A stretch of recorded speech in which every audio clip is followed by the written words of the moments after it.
remisi naulan. Iya. Hari Minggu. Minggu kemarin jam 8 malam Allah kasihan. Karena dia nak kan?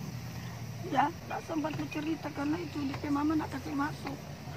Terus saya protes kan kenapa papa tirinya dikasih masuk, kita omahnya Oma Kanung nak dikasih masuk dengan papanya nak dikasih masuk. Terakhir itu hari Minggu. Dia cuma beribut DP mama, kan kita bilang kita datang ke sini tidak mau beribut, kita mau lihat kita cucu. Di sana katanya DP mama, boleh nomor ini boleh begini jo gantian, mau nih keluar kita masuk. Cuma mau lihat tapi cucu. Tapi memang sama sekali dia nggak mau. Dia cuma buka jendela bateria, kasar lagi. Dia Jo, cuma lihat kepala. Kita suka mau lihat DP muka, kita mau peluk dia. Tidak dikasih sama sekali sampai ribut pulang. Tahu tuh besoknya pagi kemarin dengar sama meninggal kita DP papa telepon anak, mama Ijak, aduh Tuhan. Jangan terakhir sekali ya, ini dia cuma kepala. Hari Minggu itu karena selama dia sakit kita nak pernah datang, nak dikasih oleh bapak dan anak yang nak dikasih karena takut kita emosi apa toh, karena kita ada satu mimpi yang waktu itu hari Jumat malam ini anak datang, oma sayang Ica, oma sayang ini nak oma nak pernah lihat Ica, nak pernah datang ke Ica begitu. Ini nak Ica so datang, oma sebolo, oma Ica so bagus. Jadi badan so bersih, tidak ada luka. Ya aku oma, sampai dia bilang oma so bagus Ica. Ica so sembuh, Tuhan so sembuh. Situ kita mimpi, kita minta harus kita lihat ini anak karena perasaan kita. Ada harapan. Mungkin karena mau tunggu mak. Ini dia bilang karena mungkin karena mau tunggu mama soalnya anak dia dalam mimpi oma nak pernah lihat Ica. Terakhir hari Minggu itu, tapi memang benar-benar tidak dikasih. Jangankan itu, DP papa pun DP mama marah kasih masuk. Keluarga dari kita tidak pernah dikasih masuk. Dia marah. Siapapun. Opanya juga. Mau sumbang darah dia nak kasih. Dia darah kan ikut darah, opak darah. Itu. Nah, itu terakhir kita hari Minggu. Cuma yang kita sesalkan dan sangat sesalkan sakit. Ini tapi cucu perempuan. Kenapa 2 minggu pendarahan? Tidak badi dokter. Katanya badi tukang bauru. Tapi anak sampai menangis loh, mama nyanyi anak ini soalnya kolom tiba tanpa bauru. Oh, mama tidak tahu, cuma berdoanya. Biar itu penjahat itu nanti Tuhan yang hakimi lewat tangan polisi. Nanti orang doa DP keselamatan juga. Kita sakit hati itu. Sesekarat pun dia tidak mau kasih baku dapat orang dia. Itu. Tiap kali mau baku dapat dia ribut di muka pak anak. Jadi orang DP papa kena jamin anak perasaan nak mau ribut lari keluar lagi. Sampai dia tutup mata baru mau panggil. So dilihat ini, kok baru mau bicara. Titip dia akan, mau lihat bagaimana le. Titip jaga kamu, jaga bagaimana le. Nak mau lari dia. Enggak, dia nak akan lari so di dalam. Kenapa waktu masih hidup nak pernah bilang titip dia akan urus akan. Soalnya begini, setiap hari 9-10 jam dikasih tinggal DP papa tiri dan DP mama pi ngamen. Kerjanya kan ngamen. Kita nak pandang enteng, itu satu pekerjaan juga yang mulia. Tapi jangan kasih tinggal anak rawan, bawarung. Orang datang babi incar-incar sebenarnya, iya toh? Nah, itu orang minta DP kelanjut.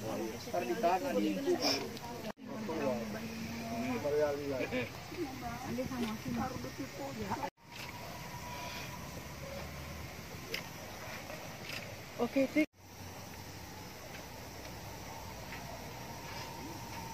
Ya, coba naik ke mana?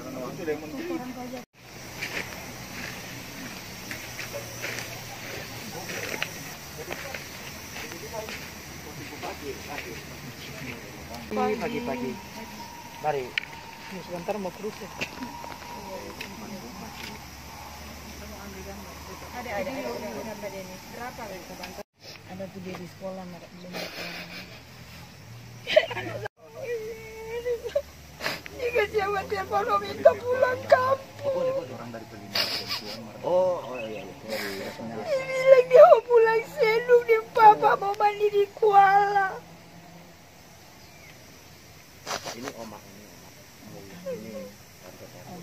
Terakhir sepak kuda 2019 Desember rusuh sepak kuda sampai sekarang. Mama. Ini dari polisi. DP memang bisa DP mana papa.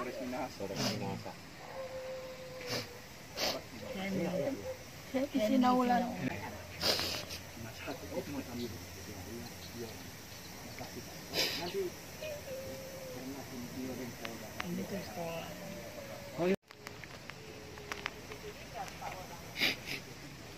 Baju sekolah. Iya, baju sekolah. Ada yang di Kasihan dia. Aduh, lucu-lucu. Sampai dia tuh. Pambak ku sedulay.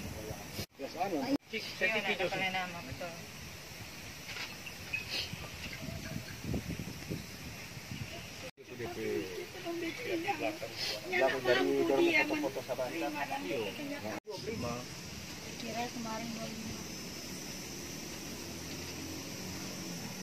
Tadi yang di muka dong, ini di muka DP papa, ini di tanah. Anda DP tanah tuh terokang ke bawah. Baiklah ciri.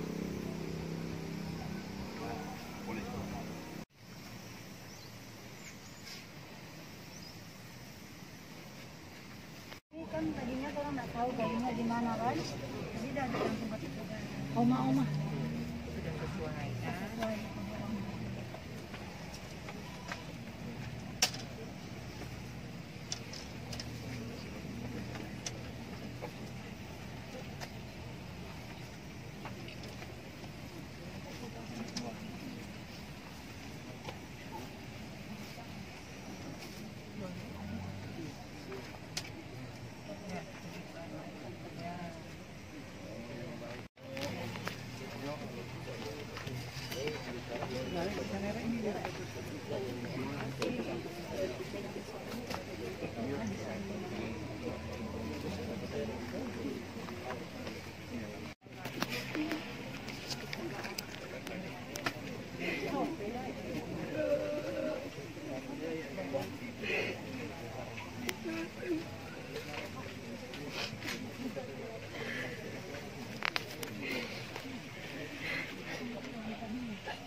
Mungkin datang. Ada sepupu itu malam di sini. Dia pamit.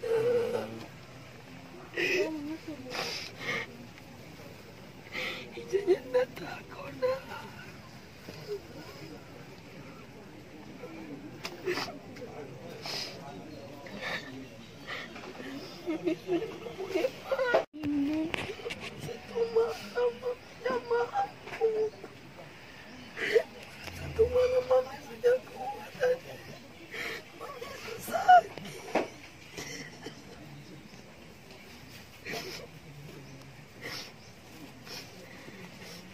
Perlu semua deh.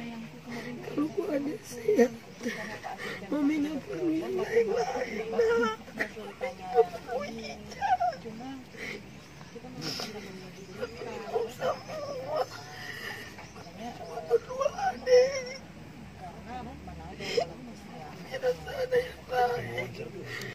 Melapor karena tanggal 28 Desember itu kan kita bawa dia ke rumah sakit Teling.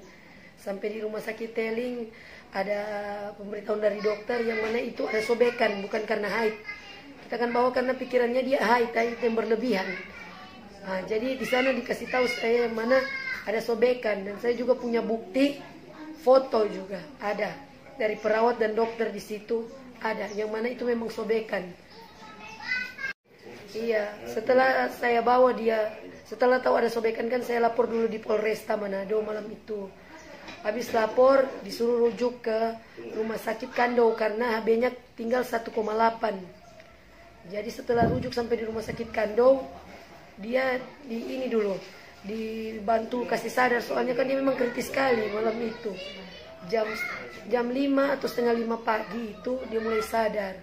Nah, saat sadar itu di situ juga ada 2 polisi sama ada beberapa suster dengan dokter ahli kandungan.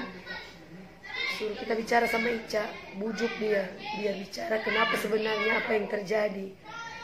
Terus saya sama papinya bicara sama dia, di situ dia mengatakan 2 nama pelaku ini. Dengan jelas dia mengatakan 2 nama pelaku ini. Iya. Yang satu bernama nama FB-nya, sementara yang satu namanya yang dikatakan Ica. Yang pertama kali lakukan yang nama masuk sendiri ke kamar. Kedua kalinya sudah sama, tapi pemukulan yang berat di saat kedua kali mereka datang, 2 orang itu. Yang berat memukul Ica, yang nama itu yang paling Ica takut, karena yang pukul luar biasa si Ica itu. Ulang-ulang dia bilang nama itu, ulang-ulang sampai saat dia hampir meninggal pun nama itu yang sempat disebutkan. Sama Bapak Kapolda juga dia sebutkan nama itu 2 kali, itu yang dia bilang. Karena dia tahu orang Pebirman ke depan rumah, yang terduga pelaku. Sementara ini kan dia bukan tersangka, dia masih terduga pelaku. Jadi nama itu yang dia sebut-sebut. Jadi untuk sementara yang saya tahu itu. Jadinya kapan Bapak saya tidak tahu pasti. Soalnya kan anak itu katanya diancam, kalau mau dikasih tahu akan dibunuh. Jadi kurang tahu pasti kapan kejadian. Cuman menurut pengakuannya adek seperti itu. Iya. Ditahu diperkosa menurut hasil dokter kan, setelah dia sadar yang dari UGD semalam itu dikandaukan, dia dirawat sampai alhamdulillah paginya itu jam 4:30 kan, jam 5 dia sadar bagus lah, dia masih sadar sehat, kaki tangan juga belum lumpuh. Dia bicara itu secara sadar, sehat, kuat juga dia bicara, yang mana mereka itu yang mereka lakukan. Dia bilang DP pemukulan. Tapi di saat diperkosa dia bilang dia sudah tidak sadar sih, dia sudah tidak tahu apa yang dilakukan. Cuma di saat tidak sadar, dia antara masih sadar dan tidak sadar, dia merasakan ada yang robek celana, ada yang robek. Di saat dia bangun dari pingsan, dia sudah tidak ada 2 orang itu. Di rumah kami. Di Perumah Kota Siau. Lingkungan 8 cuman di sebelah.